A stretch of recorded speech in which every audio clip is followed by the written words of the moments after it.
नमस्कार, आप देख रहे हैं मुसरत टाइम्स लाइव। एक नजर आज की इस विशेष रिपोर्ट पर। श्री श्री बाल विदुषी प्रेरणा किशोरी ने कहा कि यज्ञ से सनातन धर्म की व संस्कृति का उत्थान होता है और मन व विचार शुद्ध होते हैं। श्री श्री बाल विदुषी प्रेरणा किशोरी से हमारे संवाददाता दिलीप यादव ने बात की व यज्ञ और यज्ञ से होने वाले फायदे के बारे में जाना। सुने श्री श्री बाल विदुषी प्रेरणा किशोरी ने यज्ञ और यज्ञ से होने वाले फायदे के बारे में क्या क्या बताया। आइए इनसे दरभंगा जिले के थाना कुशेश्वर स्थान प्रखंड कुशेश्वर स्थान पूर्वी के युवा सीमतों का पंचायत के वार्ड नंबर 5 के गच्छा में श्री श्री 1008 रुद्र महायज्ञ का आयोजन किया गया है समस्त पंचायत वासियों द्वारा। इस यज्ञ में मुख्य कथावाचिका बाल विदुषी प्रेरणा किशोरी जी हमारे साथ मौजूद हैं। आइए इनसे इस यज्ञ के बारे में विस्तृत जानकारी लेते हैं। राधे राधे। राधे राधे। इस यज्ञ के बारे में जरा हमें विस्तृत जानकारी दें। यज्ञ के बारे में वैसे आपके इस क्षेत्र में बहुत अधिक यज्ञ होते हैं।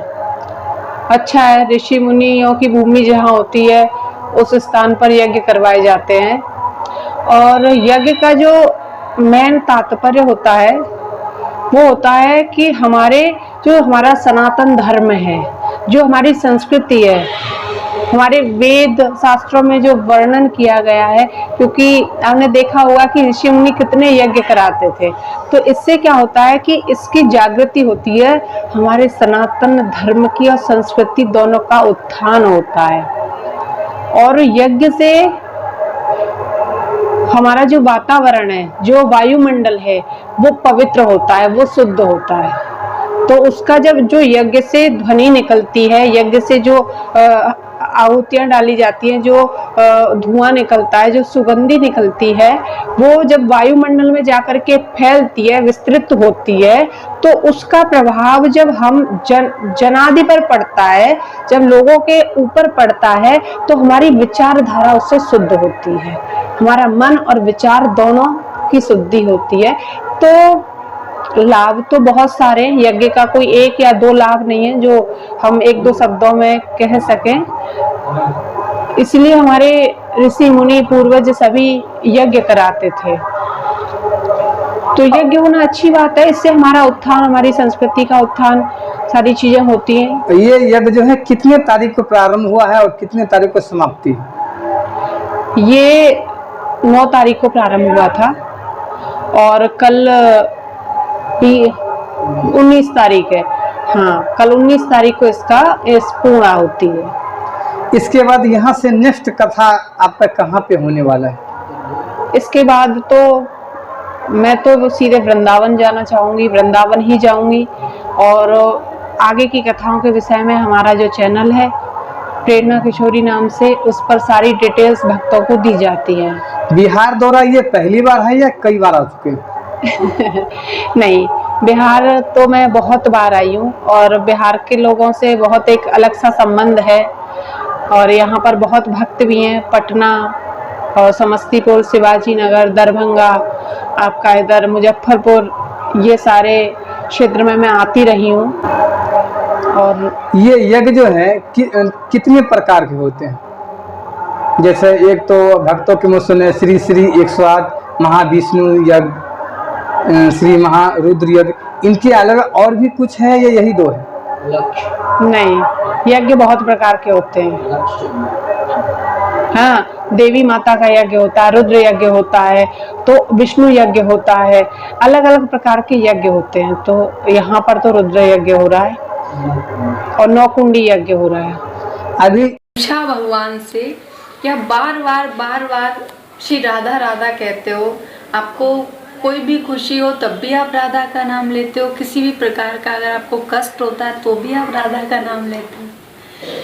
अब भगवान ने सोचा कि इस बात का तो मुझे ज़रूर जवाब देना चाहिए, रुक्मिणी देवी को समझाना चाहिए कि मैं श्री राधा का नाम बार बार क्यों लेता हूँ, है। तब भगवान ने एक बार रुक्मिणी जी को दूध लेकर के श्री राधा रानी के पास भेजा। और जब रुक्मिणी जी दूध लेकर के श्री राधा रानी के पास गई तो वो जैसे ही प्रवेश की श्री राधा रानी के कक्ष में जाने के लिए, तो उन्होंने देखा कि इतनी दिव्य मूर्ति, इतना सौंदर्य उस दासी का था कि रुक्मिणी जी को लगा शायद यही राधे होंगी, और राधे समझ करके उन दासी के चरणों में श्री रुक्मिणी जी लेट जाती हैं।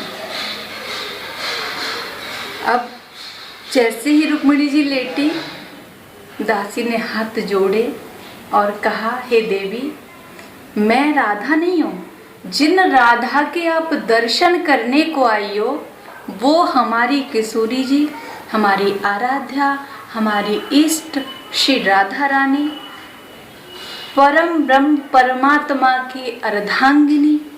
अर्धांगिनी अर्थात भगवान का ही आधा स्वरूप, भगवान के अंदर से ही एक दिव्य ज्योति निकल करके जो स्त्री रूप जिसने लिया वो राधा, ब्रज की अधिष्ठात्री देवी महारानी पटरानी, वो श्री राधा रानी तो अंदर हैं।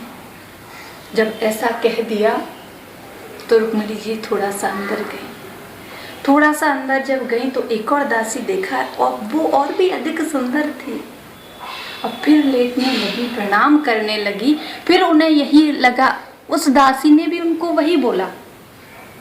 अब तो जब जैसे धीरे धीरे करके जब कक्ष में पहुंची रुक्मिणी माता श्री राधा रानी के, तो वहां जाकर के देखा कि जैसे ही कक्ष में प्रवेश किया, करोड़ों सूर्यों के समान तेजस्वी जिनका मुख, और जिसको देख करके रुक्मिणी माता की समाधि लग गई। बोले, इस दिव्य झांकी को देखकर जब रुक्मिणी जी की समाधि लग सकती है तो भगवान कृष्ण का क्या होगा। अभी हमारे साथ मुख्य कथावाचिका बाल विदुषी प्रेरणा जी के मुख्य बिंद से आप सुन रहे थे इस यज्ञ की विस्तृत जानकारी के लिए।